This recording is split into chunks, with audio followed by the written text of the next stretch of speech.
G'day and welcome back to another Tall Tales and True. Now this one's in two parts. The first part is about a Down syndrome boy called Aaron in a newsagent, and the second half is about a friend of mine who went out of their way to bring me back a very special memento from England. Bear with me if I appear a little bit anxious and a little bit nervous in this one, because I probably am. Okay, I have to be a little bit surreptitious here. This is inside somebody's shop. This is the scene of the story I'm about to tell you. Now, I'm just going to have to set the scene. I don't know how long I'm going to have in here. Just picture this place on a very, very busy Saturday morning. And there was 2 rows of people all lining up from about here forwards to buy their papers, to get their lotteries done, whatever. And the service was very, very slow. We were very, very slowly shuffling forward. We heard this little voice coming around the corner singing "Happy Birthday." And around the corner came this Down syndrome's boy, about 17.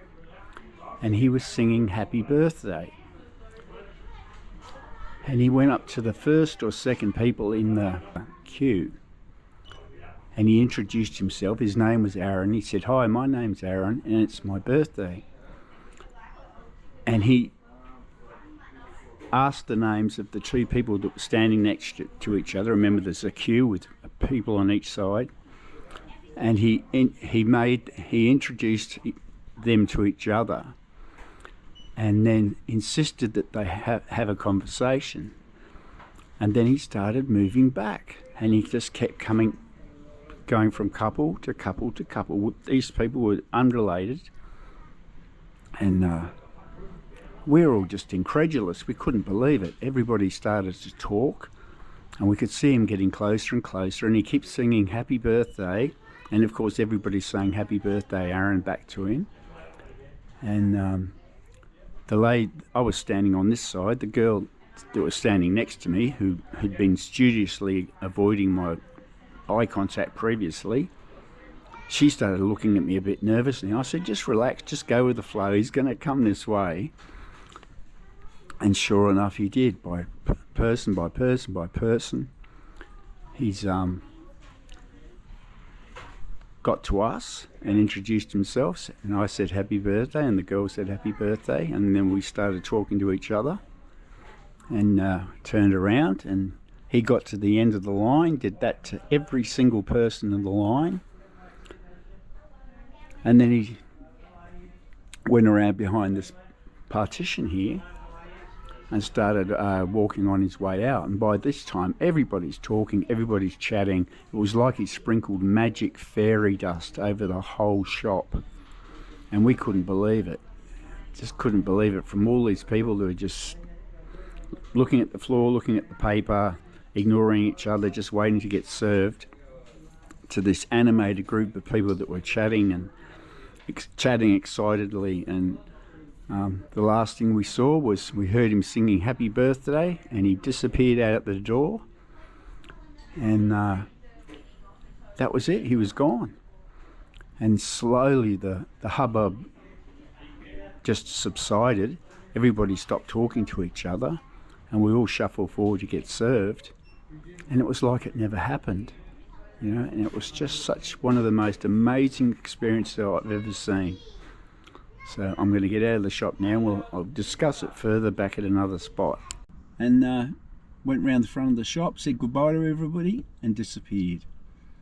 And to this day, it's probably one of the most amazing experiences I've had. When I'm feeling really down, or when life's grinding you down, and you're losing faith in people or whatever, if you're not having a particularly good day, this is one of the stories I recount to myself, and I remember how I felt that day, because it was just a magical experience. Now, the second half of this Tall Tales and True is about a guy called Mark Long. Longy, we call him. He's a guy I've surfed with for probably on and off for 15, 20 years, I don't know. We've We've been more casual acquaintances more than anything. We've never been to each other's houses. We've never really socialised apart from out in the water. And him and his lovely wife Susie were going to England, and he told me this. He sent me it, and he asked me if was there anything I wanted him to research while he was over there. And I thought, oh well, I couldn't really think of anything. And anyway, just before he left, he suggested we go for coffee. And we went for a coffee. We had a lovely chat. You know, he's a great guy. He's a very smart man. He's an optometrist. His wife's a university lecturer. They're pretty cluey people.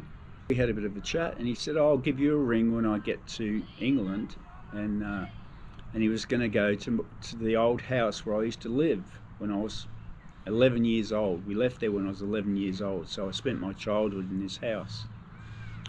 Anyway, I didn't think anything more of it. Forgot about it really. And then one afternoon or evening, I got this phone call, and Mark and Susie were in that actual street where I used to live, and were describing exactly, and they sent me photos, and they're describing the house. The house has actually been knocked down now. It's been gentrified, and there's a couple of really big houses there at the present time. But yeah, I saw a picture of the tree where I used to climb when I was a kid, and it was just an extraordinary feeling. Like, here's two people who have taken time out of their busy schedule. I think they only had 3 days in England with a hired car, and they've driven all the way to this tiny little village in the south of England to do this for me, which was just really touching. And then not only that, he went to there's a place called The Haven, and it's very close to a place where I did a video where I got buried alive. I'll put that up here somewhere if I can manage to do that, so you can have a look.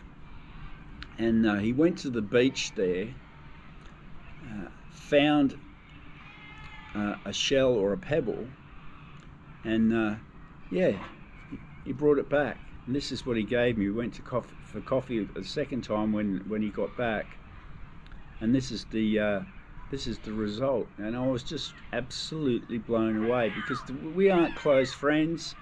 Like I said, we've mostly been just surfing, seeing each other out surfing, had a bit of a chat, always had a friendly chat.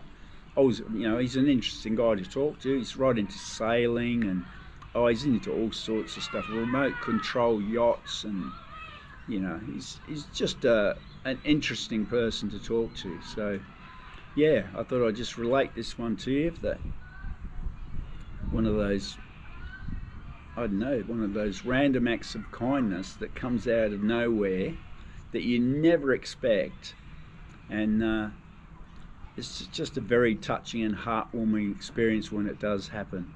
Thanks, Mark and Susie. Really appreciate your efforts. And yeah, that's about all I've got. One aside, Mark's just had an operation on his hernia.